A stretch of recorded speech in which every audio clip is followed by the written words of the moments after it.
Hello বন্ধুরা, West Bengal public service commission civil service executive এক্সামের জন্য নোটিফিকেশান জারি করে দিয়েছে। এখানে তোমরা দেখতে পাচ্ছ, এখানে অ্যাডভার্টাইজমেন্ট নাম্বার 08/2024।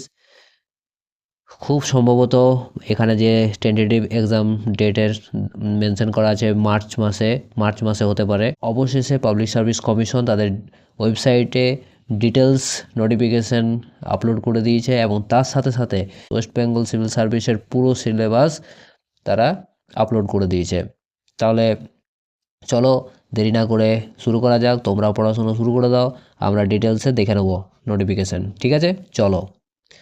প্রথমে এখানে দেখতে পাচ্ছ যে বিভিন্ন আমরা জানি যে গ্রুপ এ, গ্রুপ বি এবং গ্রুপ সি এবং গ্রুপ ডি, এটা হচ্ছে বিভিন্ন এই যে গ্রুপগুলোতে বিভিন্ন বড় বড় পোস্টের জন্য নিয়োগ করা হয় পাবলিক সার্ভিস কমিশনের তরফ থেকে। ঠিক আছে, WBCS এক্সিকিউটিভ হিসাবে এখানে West Bengal civil service executive রয়েছে, assistant commissioner of revenue in the integrated West Bengal revenue service এবং West Bengal cooperative service, West Bengal labour service এবং West Bengal food and supply service. আরও বিভিন্ন পদ রয়েছে এখানে এতে, গ্রুপ এতে। ঠিক আছে, এই যেমন ওয়েস্ট বেঙ্গল এমপ্লয়মেন্ট সার্ভিস, এগুলো বিভিন্ন পোস্ট রয়েছে, এদের পে স্কেল অনেকটা রয়েছে। এবং গ্রুপ বির এখানে দেখো, গ্রুপ বি হচ্ছে ওয়েস্ট বেঙ্গল পুলিশ সার্ভিস। সেখানে তোমরা যারা এই পুলিশ সার্ভিসে যেতে চাইছো তারা গ্রুপ বি ফিল আপ করবে। এবং এখানে রয়েছে গ্রুপ সি। ঠিক আছে, গ্রুপ সিতে অনেক পোস্ট রয়েছে। এখান থেকে তোমরা জানো যে জয়েন্ট ব্লক ডেভেলপমেন্ট অফিসার হওয়া যায়।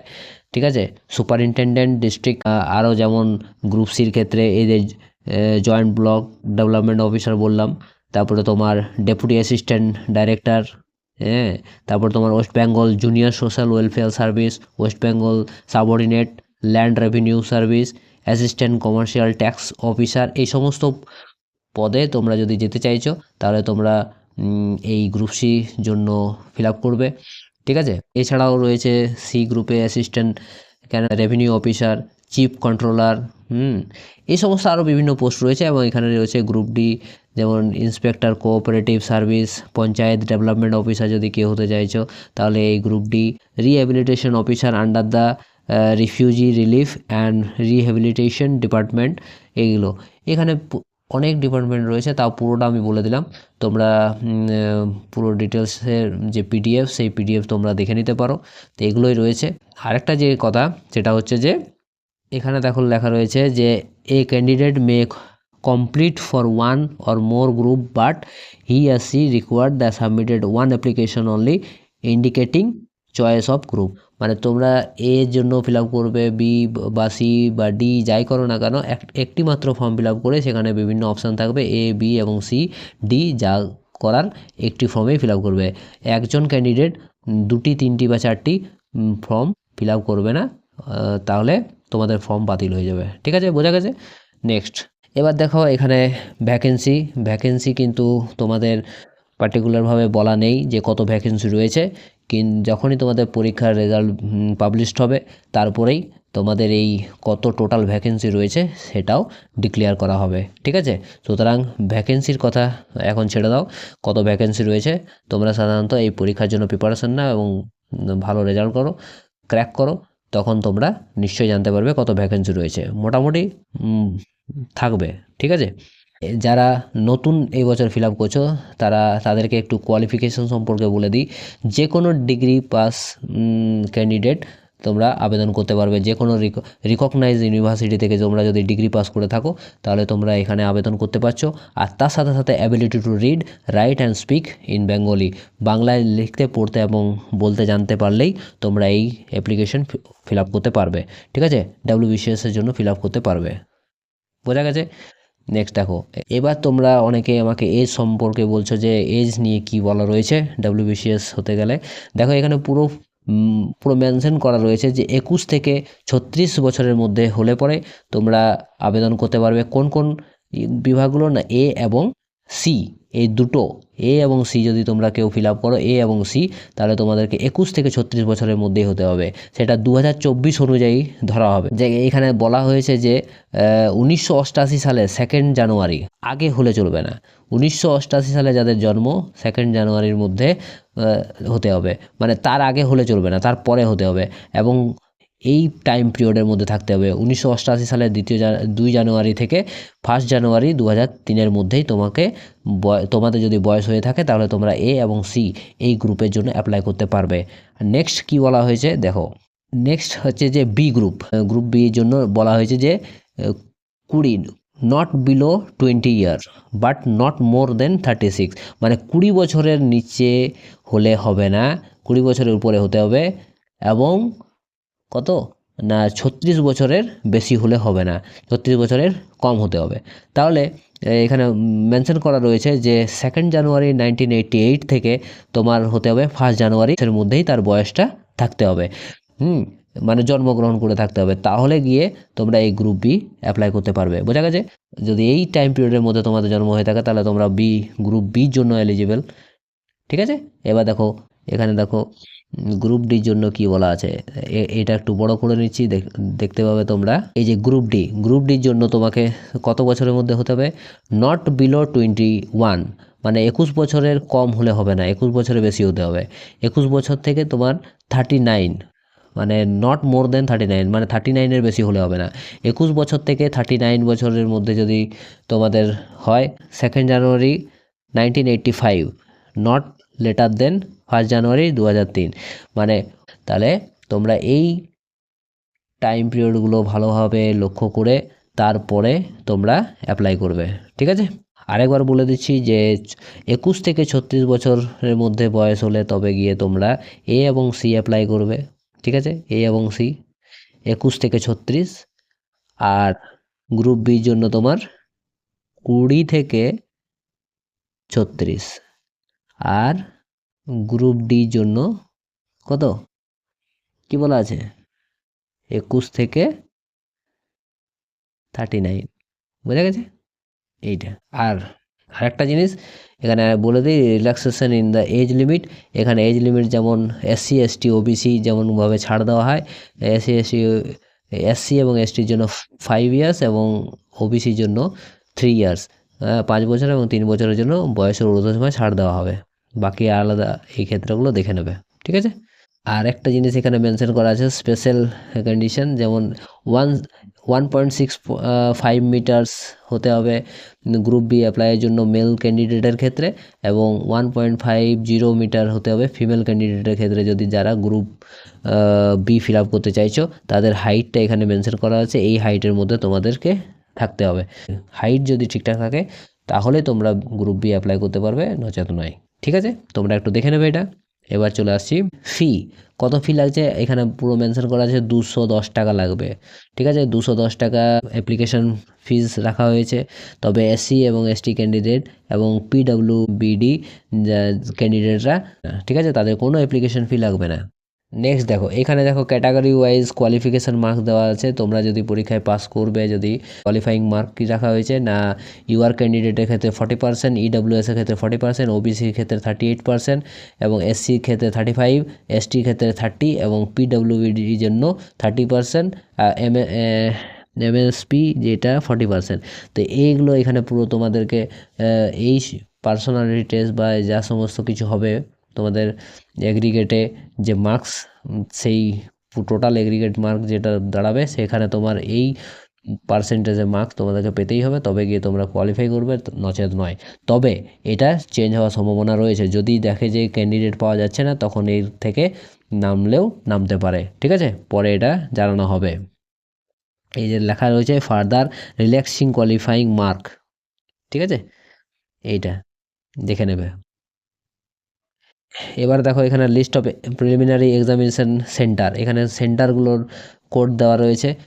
ঠিক আছে, যেমন কলকাতা 11, এখানে দেখো, তারপরে বাঁকুড়া, পুরুলিয়া, দুর্গাপুর, মেদিনীপুর, এগুলো, তারপরে জলপাইগুড়ি, আলিপুরদুয়ার, শিলিগুড়ি, 36টা সেন্টারের উল্লেখ করা রয়েছে, সেন্টারের নাম উল্লেখ করা রয়েছে। যেখানে তোমাদের পছন্দ সেখানে তোমরা কাছাকাছি সেন্টার বেছে নিয়ে তোমরা চুজ করে অ্যাপ্লিকেশানটা ফিল আপ করো। ঠিক আছে, সেখানে তোমরা সেন্টার পেয়ে যাবে। এবার যেটা তোমাদেরকে বলার সেটা হচ্ছে যে তাহলে 18 তারিখ থেকে 18ই নভেম্বর 2025 এই তারিখ থেকে তোমাদের ফর্ম ফিল আপ শুরু হচ্ছে। ঠিক আছে, সাবমিশন অফ অনলাইন অ্যাপ্লিকেশন। আর ক্লোজিং ডেট হচ্ছে তোমার 9 ডিসেম্বর 2025 3টা পর্যন্ত। ঠিক আছে, তার মধ্যে তোমাদের যে ফি যদি দিতে হয় তাহলে ওই 9 ডিসেম্বরের মধ্যেই দিতে হবে। তাহলে 18 তারিখ থেকে শুরু হচ্ছে এবং 9 তারিখ পর্যন্ত ফর্ম ফিল আপ চলবে। ঠিক আছে, তার মধ্যে তোমাদের যদি কিছু ভুলভ্রান্তি হয়ে থাকে তাহলে তার জন্য এডিট উইন্ডো খুলে দেওয়া হবে 12 ডিসেম্বর 2025 থেকে 18 ডিসেম্বর পর্যন্ত 3টা পর্যন্ত এই এডিট অপশান তোমরা পেয়ে যাবে। সেখানে তোমাদের ভুলভ্রান্তিগুলোর ঠিক করে নেওয়ার সুযোগ পেয়ে যাচ্ছ। বোঝা গেছে? তাহলে এই ওয়েবসাইটে এখানে চলে আসবে psc.wb.gov.in। সেখান থেকে তোমরা এই সমস্ত অ্যাপ্লিকেশান ফিল আপ করবে, ফর্ম ফিল আপ করে তারপরে তোমরা অ্যাপ্লাই করে দেবে। ঠিক আছে, এবার চলে আসছি আমরা, তোমরা যেটা আমাকে বারবার জিজ্ঞেস করেছো সেটা হচ্ছে যে সিলেবাস সম্পর্কে। দেখো এখানে সিলেবাস অ্যাডভার্টাইজমেন্ট নাম্বার অনুযায়ী তোমাদের স্কিম অ্যান্ড সিলেবাস পুরো ডিটেলসে বলা রয়েছে।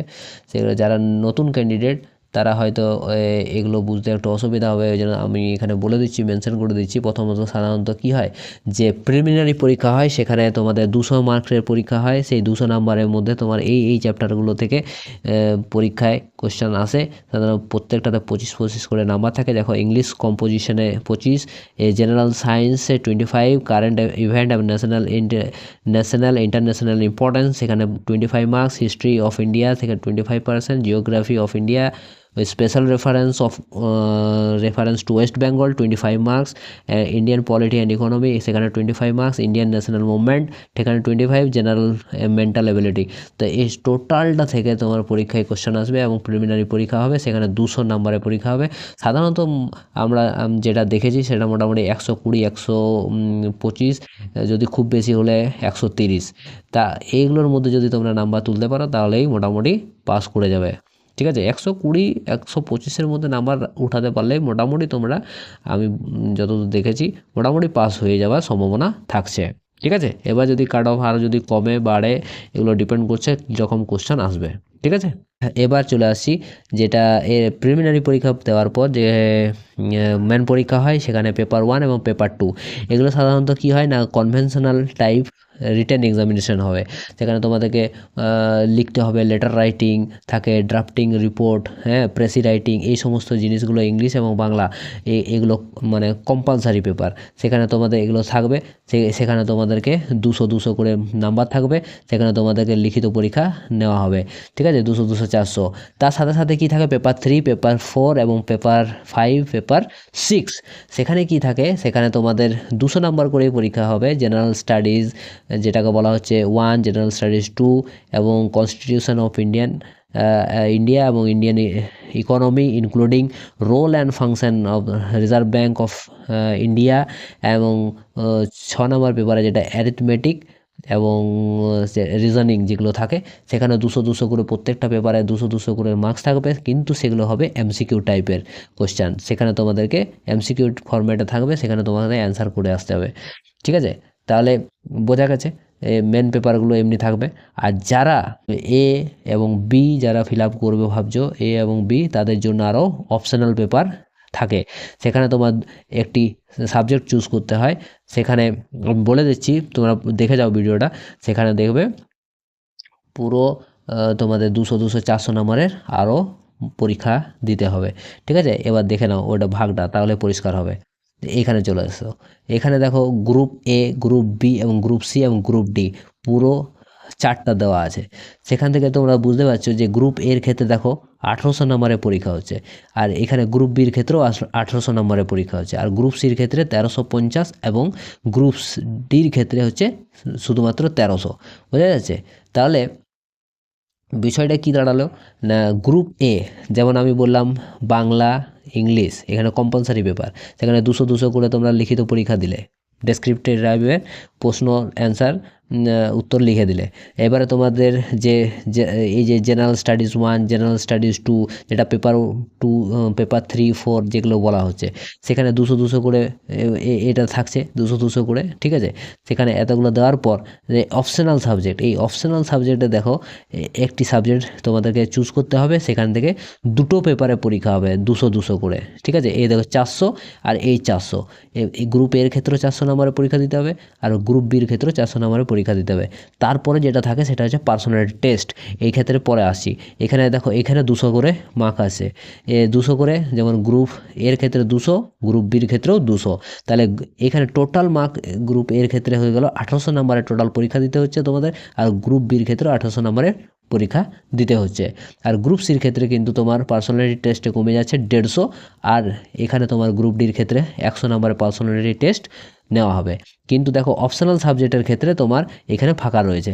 অপশনাল সাবজেক্ট তোমাদেরকে গ্রুপ সি এবং গ্রুপ ডির ক্ষেত্রে কিন্তু তোমাদেরকে দেওয়ার প্রয়োজন নেই। এখানে কোনো অপশনাল পেপার তোমাদেরকে চুজ করতে হবে না, কোনো রকম দিতে হবে না। ঠিক আছে, বোঝা গেছে? এখানে দেখো এই যে তোমাকে বলছিলাম অপশনাল সাবজেক্ট, সেই অপশনাল সাবজেক্টের লিস্ট কিন্তু এখানে তোমাদেরকে প্রোভাইড করে দেওয়া হয়েছে। এখানে দেখো অপশনাল সাবজেক্টের লিস্ট, এখানে অপশনাল সাবজেক্টে তোমার কটা অপশনাল সাবজেক্ট রয়েছে, পুরো এই যে এতগুলো সব অপশনাল সাবজেক্ট, যেমন বেঙ্গলি, হিন্দি, সংস্কৃত, ইংলিশ, পালি, এগ্রিকালচার, অ্যানিম্যাল হাজবেন্ডারি, আর তারপরে দেখো anthropology, botany, chemistry, civil engineering, economic and geography. এছাড়াও রয়েছে তোমাদের এই পুরো টোটাল 38টা তোমাদের সাবজেক্ট রয়েছে অপশনাল পেপার। সেখানে তোমাদের এইগুলো চুজ করে নেবে যে কোনো একটি, জিওলজি, হ্যাঁ, স্ট্যাটিস্টিক, এগুলো, তারপরে ফিজিওলজি রয়েছে, মেডিকেল সায়েন্স, ল, ম্যাথামেটিক্স যদি কারো পছন্দ সেখানে ম্যাথামেটিক্স নিতে পারো। ঠিক আছে, এখানে কোড নাম্বার দেওয়া আছে, এই কোড নাম্বারগুলো চুজ করে করে তোমরা ফর্ম ফিল আপগুলো করবে। ঠিক আছে, ইকোনমিক্স যদি কারো ভালো লাগে বা তোমাদের যদি সাবজেক্ট থেকে থাকে তাহলে তোমরা এগুলো চুজ করে নিতে পারো। এগুলো তোমাদের যেটা ভালো লাগে বা তোমরা যেটা নিয়ে পারদর্শী সেই বিষয় নিয়ে অপশনাল সাবজেক্ট চুজ করবে, যেগুলো তে নাম্বার তোমরা তুলতে পারবে সেই রকম দেখে নেবে, ভেবে চিনতে তারপরে তোমরা ফর্মটা ফিল আপ করবে। ঠিক আছে, এবার দেখো এখানে পার্সোনালিটি টেস্টের জন্য পুরো বলা রয়েছে। এখানে গ্রুপ এ, গ্রুপ বির ক্ষেত্রে তোমাদেরকে আগেই বললাম যে 200 নম্বরের পরীক্ষা হবে, গ্রুপ সির ক্ষেত্রে তোমাদের 150 এবং গ্রুপ ডির ক্ষেত্রে 100 নম্বরের পরীক্ষা হবে। ঠিক আছে, বোঝা গেছে? তাহলে তোমরা ভালো করে প্রিপারেশন নাও। ঠিক আছে, আর ভালো করে ফর্মটা ফিল আপ করো, আর শুরু করে দাও প্রিপারেশন। ওকে, বাই, দেখা হবে পরের কোনো ভিডিওতে।